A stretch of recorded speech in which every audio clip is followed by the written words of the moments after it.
నేను కూడా ప్రజలకు ఇంతకుముందు బట్టి గారు చెప్పారు, ఎక్స్పర్ట్స్ని మనం అందరినీ కాన్ఫిడెన్స్లోకి తీసుకోవాలా, స్టేక్ హోల్డర్స్ని కాన్ఫిడెన్స్లోకి తీసుకోవాలన్నారు. స్టేక్ హోల్డర్స్ని, ఎక్స్పర్ట్స్ని, న్యాయశాఖలో కోవిధులను, సాగునీటి రంగంలో కోవిధులను, మిగతా ప్రజలలో ఉండే వాళ్ళని కూడా అందరిని పిలిచి అవసరమైన మేరకు ఒక చర్చను ఒక మంచి వాతావరణంలో చర్చించి తెలంగాణ మిగతా రాష్ట్రాలకు, దేశానికి ఆదర్శంగా ఉండే విధంగా చట్టసభల్ని నిర్వహిద్దాం.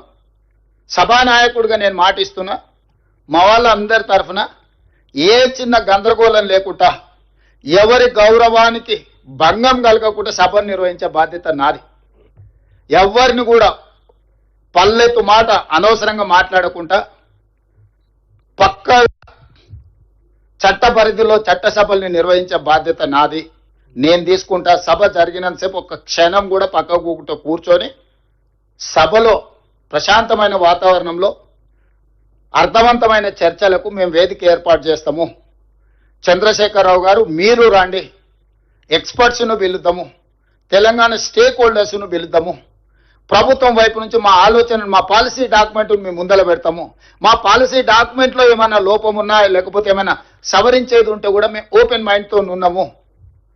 మేము వాటిని సవరించుకొని తెలంగాణ రాష్ట్ర రైతుల యొక్క హక్కులను శాశ్వతంగా ఎందుకంటే ఇప్పుడు లైన్స్ డ్రాప్ కాబోతున్నది, లా సెటిల్ కాబోతుంది. ఈ టైంలో మనం తేరుకోకపోతే, ఈ టైంలో మనం సరైన దిశగా దీన్ని ఒక విధానపరమైన ఆలోచనతో ముందుకు పోకపోతే తెలంగాణకు నష్టం జరుగుతుంది. కాబట్టి 40 సంవత్సరాల ప్రజా జీవితంలో సుదీర్ఘమైన అనుభవం కలిగిన చంద్రశేఖరరావు గారికి నేను సాదరంగా ఆహ్వానం పలుకుతున్నాను. ఎందుకంటే వారు ప్రధాన ప్రతిపక్ష నాయకుడు కూడా.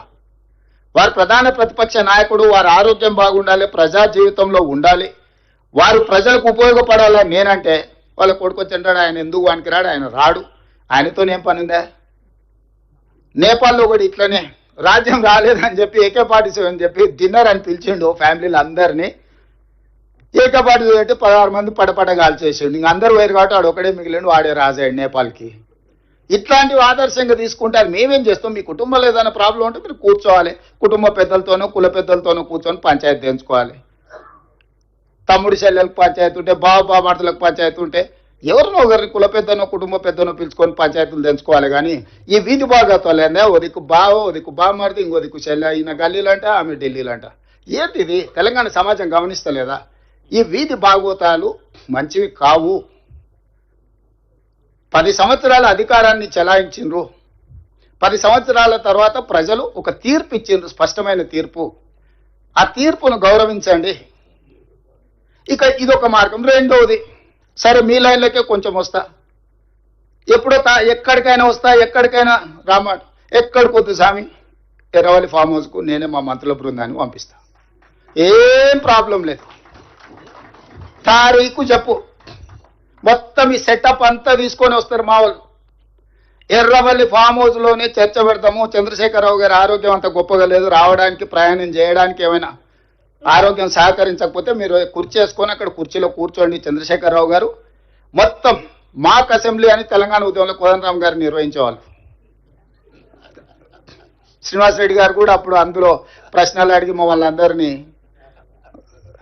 మాక్ అసెంబ్లీ నిర్వహిద్దాం ఎర్రవల్లి ఫామ్ హౌస్లోనే, మా మంత్రుల బృందాన్ని నేను పంపిస్తా, అన్ని వివరాలు చర్చించుకుందాం. కాదు కూడదు అని ఒకవేళ అంటే చంద్రశేఖరరావు గారు పిలిస్తే నేను కూడా వస్తా. నాకేం బేసిజాలు లేవు. నాకంటే సీనియర్ ఆయన పబ్లిక్ లైఫ్లో, ప్రజా జీవితంలో, అనుభవంలో చంద్రశేఖరరావు గారు. వారి ఆరోగ్యం సహకరిస్తలేదు, లేదు ముఖ్యమంత్రి గారు కూడా రావాల్సిందే. చర్చలు ముఖ్యమంత్రి లేకపోతే సమర్థవంతమైన అర్థవంతమైన చర్చలు జరగవు. ముఖ్యమంత్రి కూడా ఈ చర్చలు పాల్గొనాలి అని చంద్రశేఖరరావు గారు కోరుకుంటే ఎర్రవల్లి ఫామ్ హౌస్లో జరగబోయే ప్రజాప్రతినిధుల సమావేశానికి నేను కూడా వస్తాను. తారీఖు నిర్ణయించండి. క్లబ్బులు పబ్బులు అంటేనే మాకు కొంచెం ఇబ్బంది, మేము వాటికి దూరం మొదటి నుంచి.